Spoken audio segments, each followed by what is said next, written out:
Hey everyone, Walter Crosby with Helix Sales Development, your host of Sales and Cigars. Today, my guest is Chris Falk. He runs a business very similar to mine.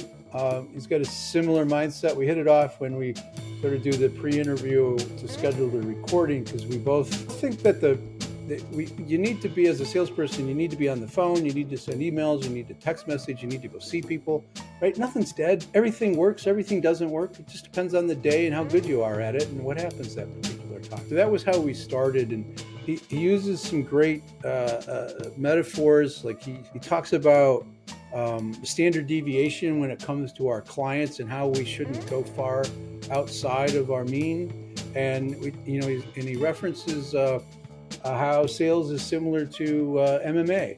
So go grab a cigar, grab a cocktail, strap in for another impactful episode of Sales and Cigars.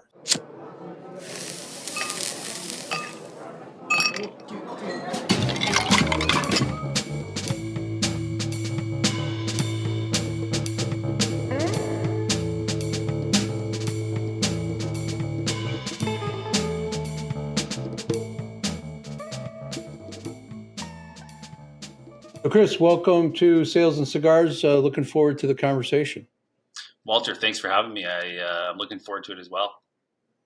We're talking in the green room, as they say, and you're down in not so sunny Florida right now, so little different from home.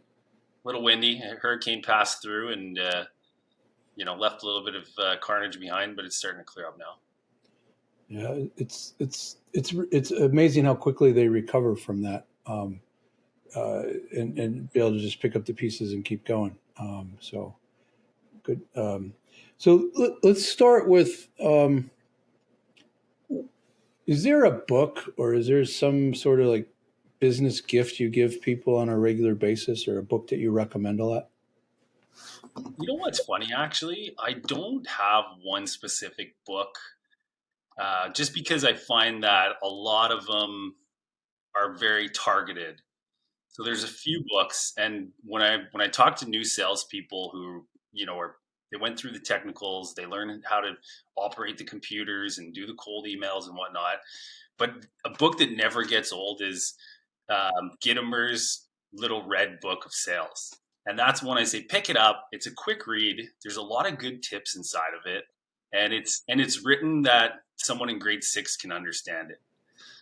Well, that's who's writing it, is a sixth grader. But there's a lot of like succinct, crisp ideas that you can turn around and go implement, right out of that book. If you're in the sales game, that's a good little book. So talk to me a little bit about, usually a sales guy, a business owner has a story around something that that was a failure, but you turned it into a success, or you learned something from that you're better off for today having that failure. You got a story around that? Yeah, it's funny, actually. I guess my big failure was when I was much younger, which was fortunate to happen at an early age. But I got into a role in sales. I'd actually started with a company when I was 19 doing drafting and design technology work. And they threw me into sales, and I did really well. I started off hot, made some great relationships. The business started booming. We hired on a couple more people, and I was just a dead ringer for management. So they put me in this business development management role. But because of the construction type industry, I had to cover, a little bit of the estimating portion, a little bit of the design portion, a lot of the delivery side of things. And I went in head first. And that was probably the best thing that happened to me. I failed immediately. And I tell this story to a few people now, but that was kind of like my childhood playground in the sales world, where I was able to go get on the slide, fall off, get hurt, and learn the things not to do. And it really came down to not understanding how to manage workflows, manage time, and interact with different personalities. It's funny. when we go from sales to sales management, right? It's usually a similar story. You did a really good job in the sales role. You're a top producer, and the business owner thinks, oh, he can probably help me with all these other salespeople and solve these problems. And it's one of those things that everybody gets frustrated. The individual, the business owner, the sales team, and sometimes they end up leaving to go work for a competitor, right? I mean, it's a worst case scenario. It's a different set of skills to go manage people, especially salespeople, because we're crazy and we're a little weird, Mm-hmm. and we have to be because of the nature of what it is we do. Um, I think my advice is I was talking to a guy who was contemplating that role, and I'm like, you're not going to manage the people. You got to be able to manage a process and a system. And to do that, you got to get some sort of leverage and understand what motivates all those people. So, you need to coach them, and you need to be part of their development. But you got to have something to work from. And I knew the company that he was with, and it's like they don't have that structure.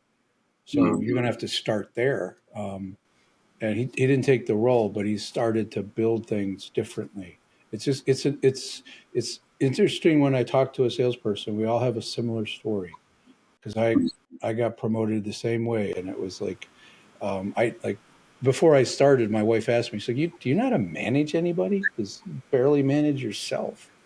Um, it's like she was right, and I had to go figure it out. But it's difficult, a challenge. Um, and that makes you better at what you're doing today because you understand all of those components, right? For sure. And I think, I think any salesperson, especially when they're young or starting out or even midway career, for them to say that they don't have the slightest bit of ego or are slightly narcissistic is a complete lie. And I mean, that moment I was 24, it was a harsh realization of that, because what happened is I was all of a sudden basically trying to do all the sales for everyone else because that's what I was good at and I didn't want them to fail. Then when it came to the KPIs, the data, I was stuck. I was working 3, 4 hours every day extra just trying to catch up. And, I think I think to keep a little bit of ego is okay, but managing it is what's important and keeping you out of that fire. Well, we need ego, right? Just because, I mean, what we do is hard and difficult, and so many challenges that we face that other employees don't. But there's a humbleness to what what we need to bring to that. Be humble when we're in front of prospects, and humble when we're in front of customers.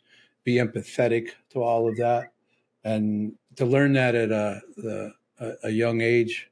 Not that 24 is a kid, but I still think of them as kids. That's a great lesson. It's a great story. Yeah, Um, we're dumb so, until we're 26. It's just the way it is. Yeah. um, that's funny. So, and you think about an investment, like a professional investment. What what's the most worthwhile investment you've made in yourself or in the business?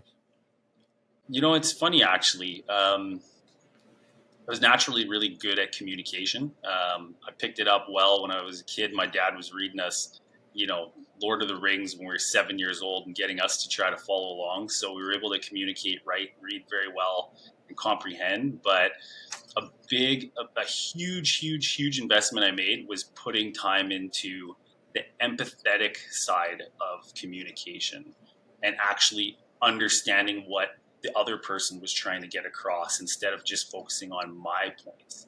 So I spent a lot of years working on that. I mean, it's not something that comes to everyone naturally.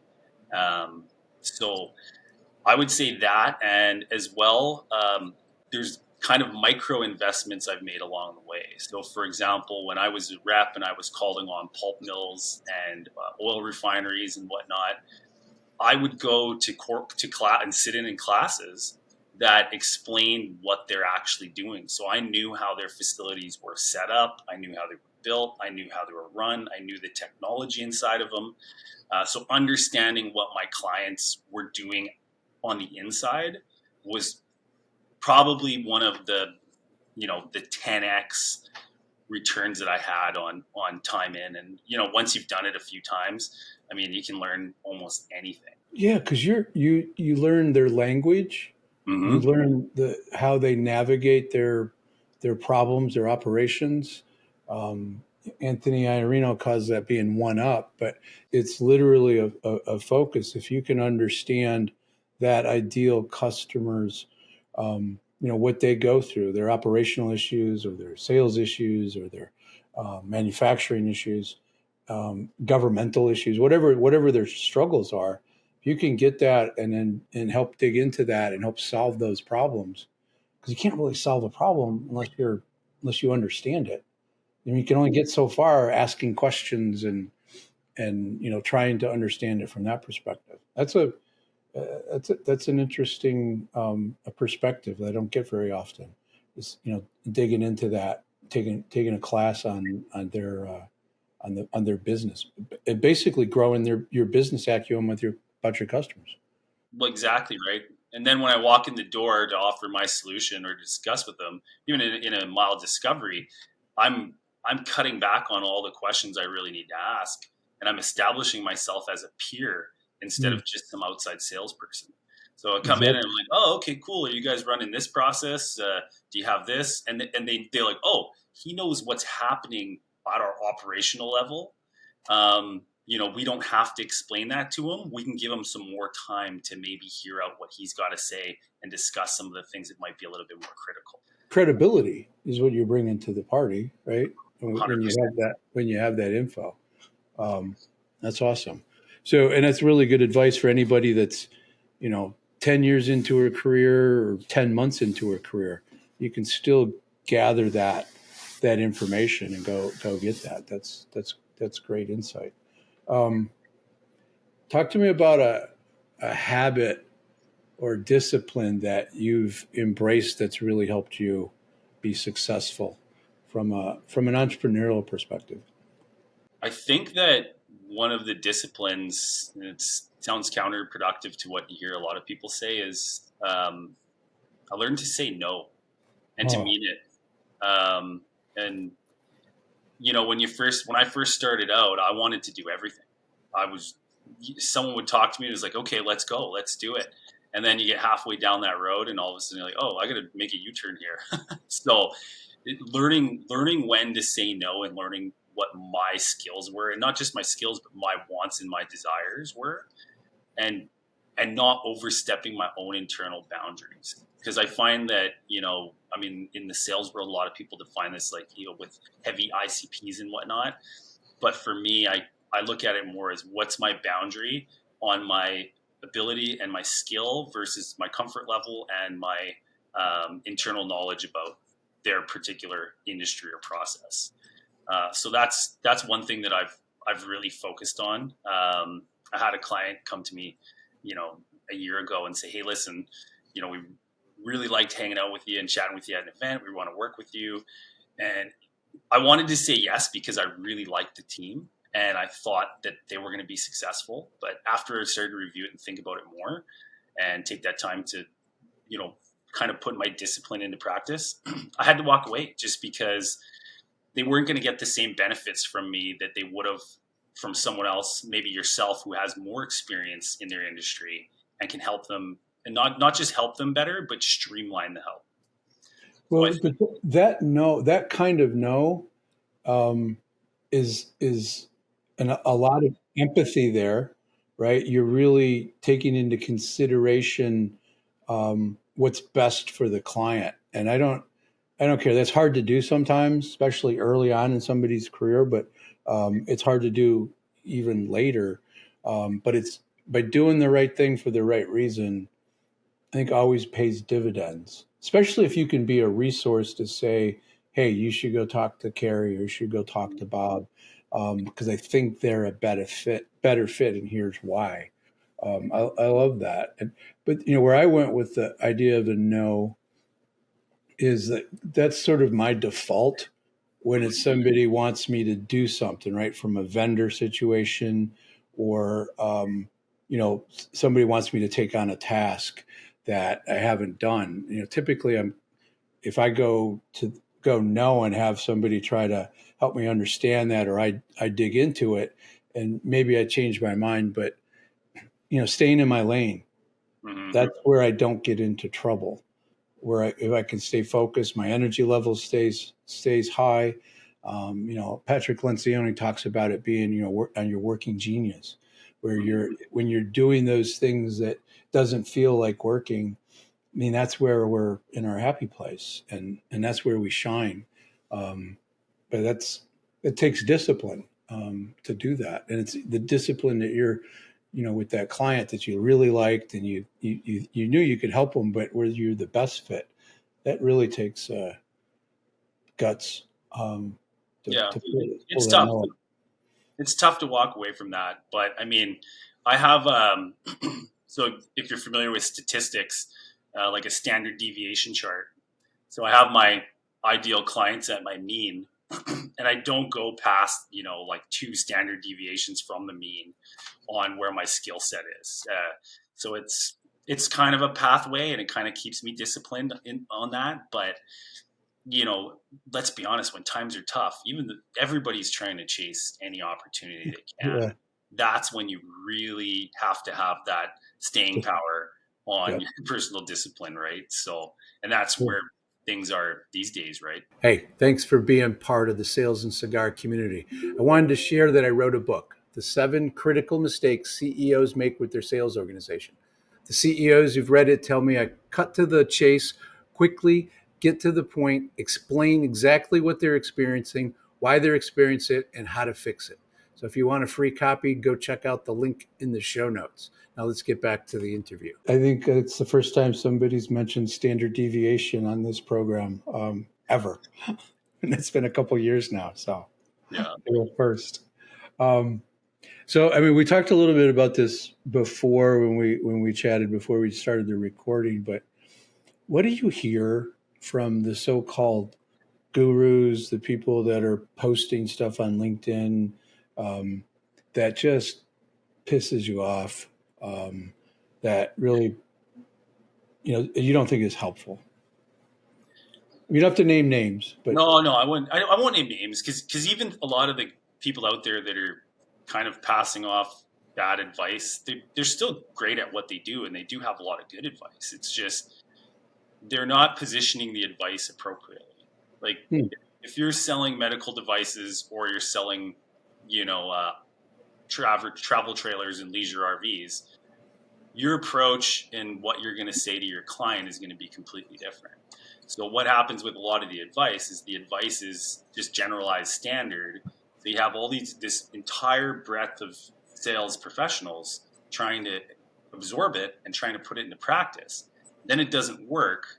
They say, oh, you know what? That advice was crappy. That advice was bad. Everybody else starts to get on board with it being bad.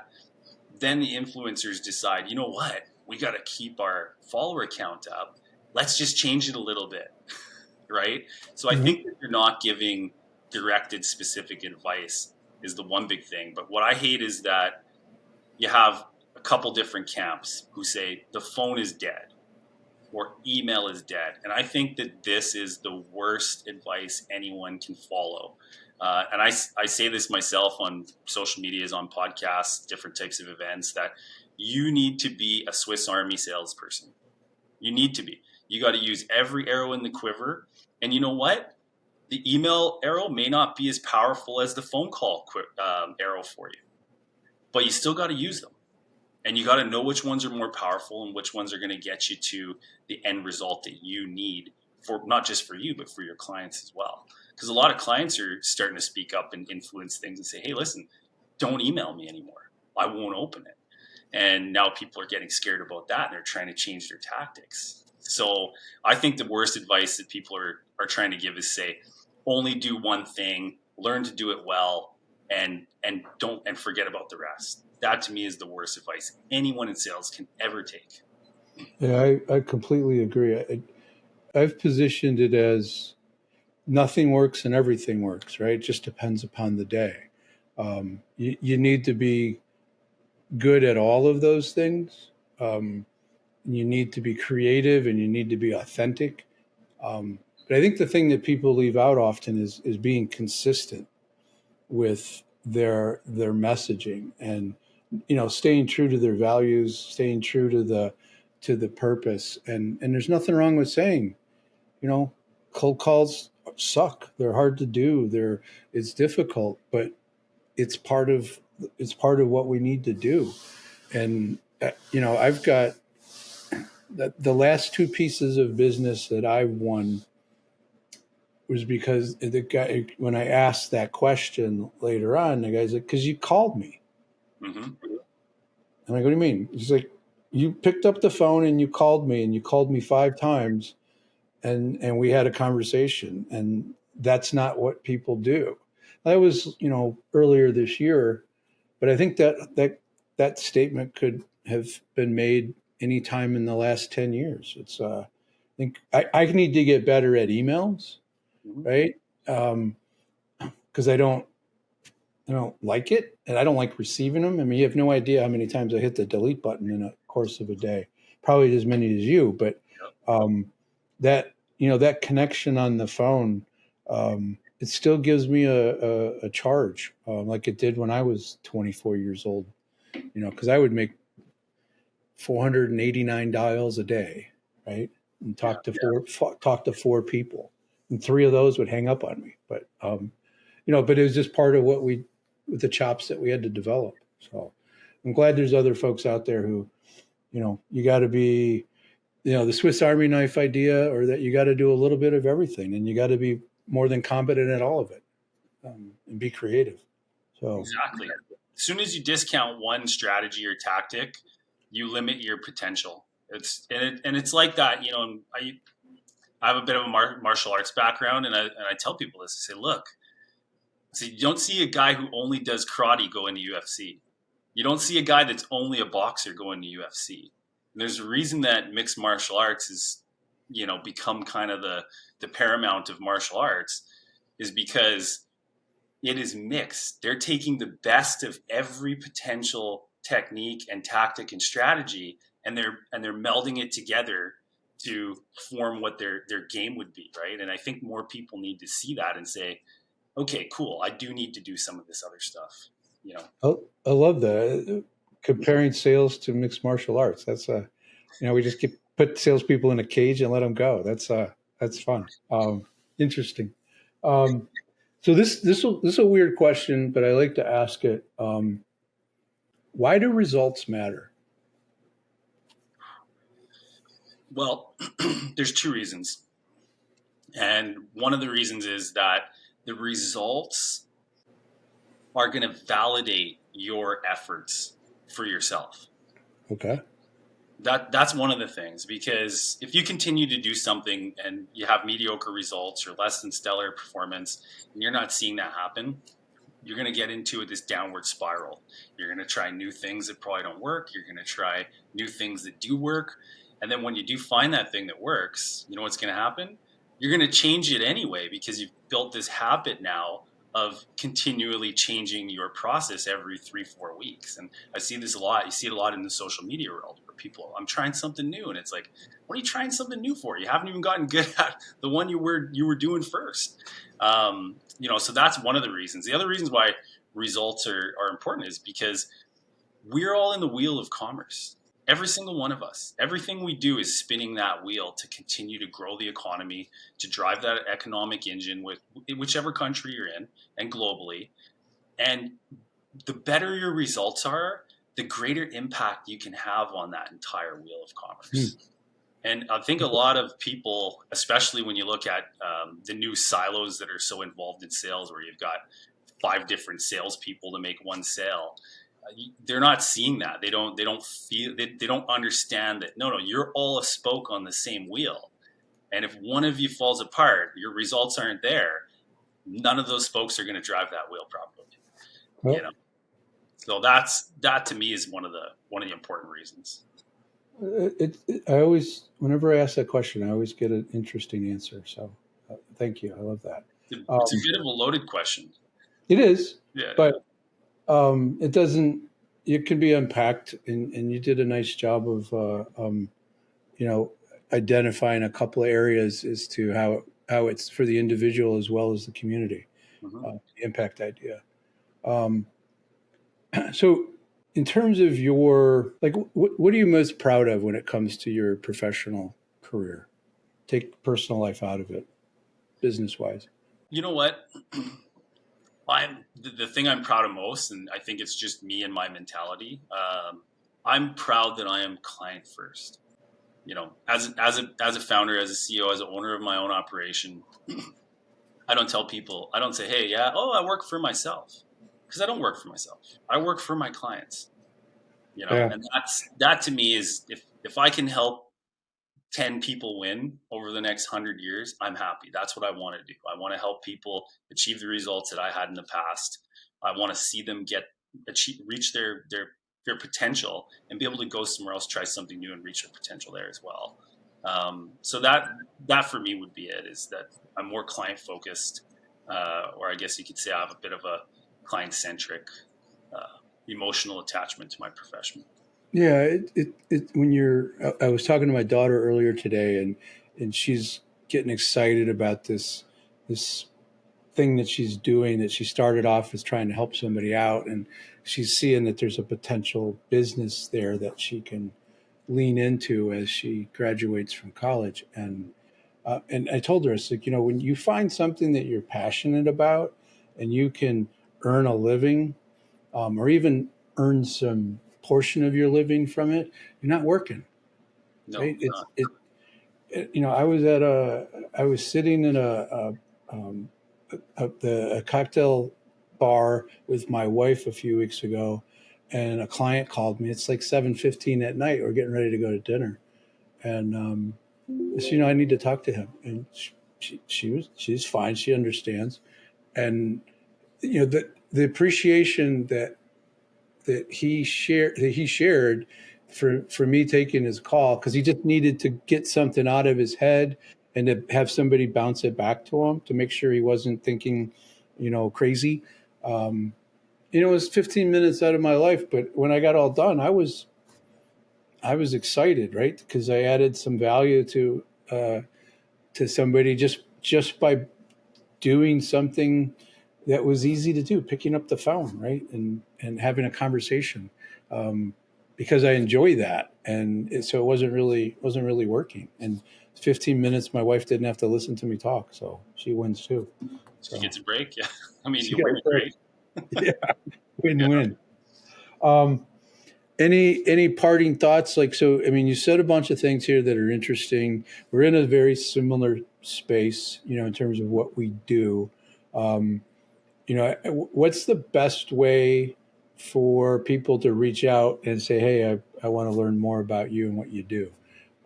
We'll have your website, we'll have your LinkedIn in the show notes. Is there anything else that somebody should know about you?